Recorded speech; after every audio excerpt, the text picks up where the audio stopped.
Dobrý večer. Dovolte mi, aby som predstavil náš klub, ktorý na tejto škole pôsobí už, myslím, že 8 rok. Pre dnešné vystúpenie sme vybrali žiakov vybraných z tejto školy a dvoch malých škôlkarov, ktorí škôlka pôsobí tiež v tejto škole. Chcel by som vám ukázať, ako sa dá chlapcov a dievčatá príjmeť k tomu, aby sa hýbali v dnešnej dobe. Takže vám predvedú nejaké cvičenia, nejaké základné gymnastické prvky a samozrejme aj nejaké chvaty. Na záver stačí dvaja nám predvedú nejaké ukážky sebaobrany. Takže začneme, chlapci. Rej. Iricuj. A začneme obyčajnými kotrmelcami, ktoré určite verte mi, že nie sú jednoduché pre dnešné deti.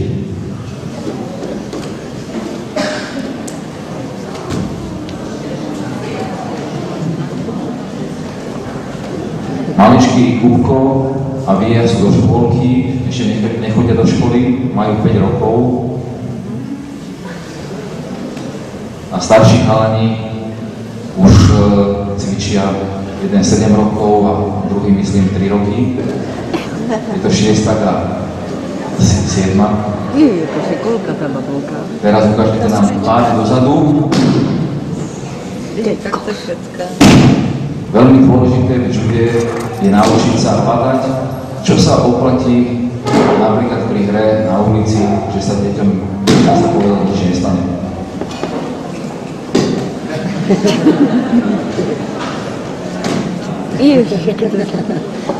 Teraz následujú pády cez ruku, už dopredu.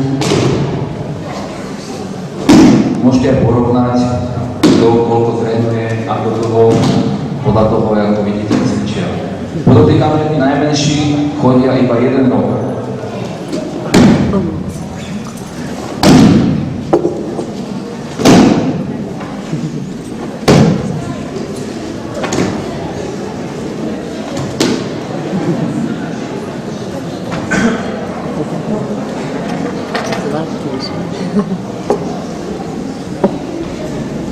No a teraz nám predvedú nejaké chvaty, začneme od tých najmenších. Takže Kupko a Via, nastúpte si. Ukážu nám chvat, ktorý sa volá Osoto Gari. Začne Kupko.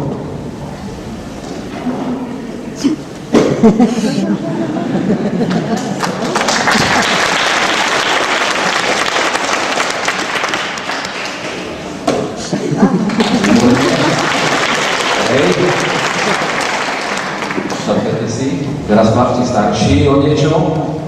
Trošku ruku. Sú to stále tiež začiatočníci, ale už všetci traja majú za sebou niekoľko súťaží. Dokonca aj medaile už majú niektorí.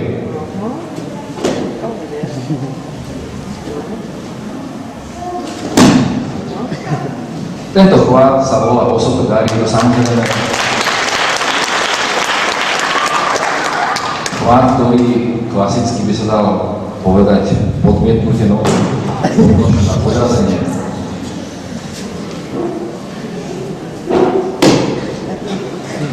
Títo chalani robí ešte postavu.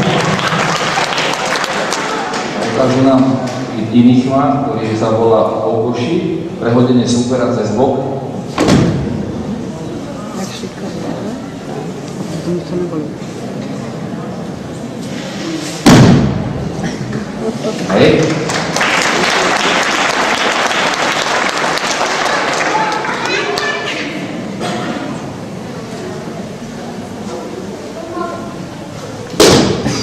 Výborne, Damian.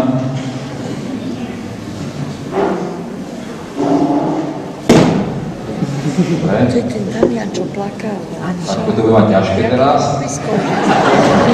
Ale zvládol to perfektne.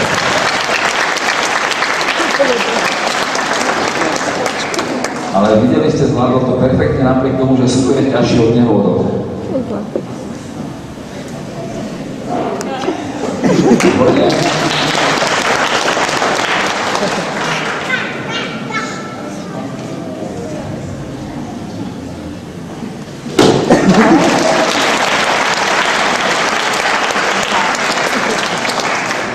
No a teraz nám veľmi chalani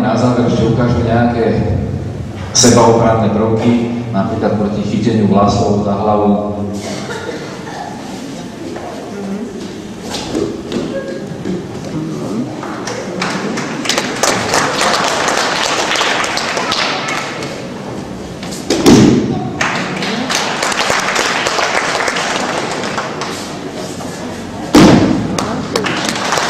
Sa vedeli uhrávať, že? No,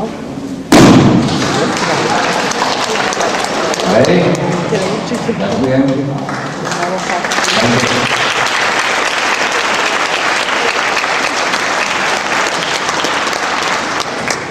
Ďakujem vám veľmi pekne za pozornosť. Prajem vám ešte dobrú zábavu. Kto má záujem, trénujeme na tejto škole každý pondelok, štvrtok. Nezáväzne si to môže vyskúšať každý a radi uvítame všetkých. Dovidenia. Hej, Filicu.